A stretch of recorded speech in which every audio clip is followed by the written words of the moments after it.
If you are struggling with deciding what shares to buy, you might want to consider exchange-traded funds, and they're usually abbreviated as ETFs. And the great thing about exchange-traded funds is that it takes a lot of the groundwork out of the equation for you. Exchange-traded funds are a great way to diversify your portfolio when you want to start investing.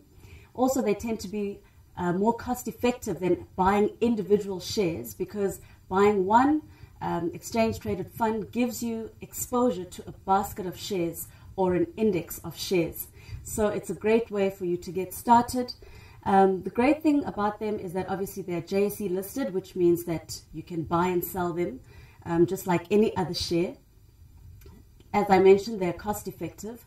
So in terms of the admin costs, you're buying one exchange-traded fund which represents or is linked to an index of other shares, which means you don't have to buy a whole lot of individual shares.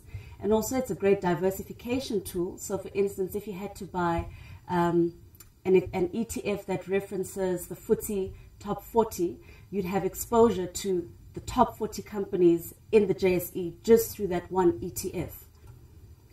And then when dividends are paid, you also receive dividends just like any ordinary shareholder.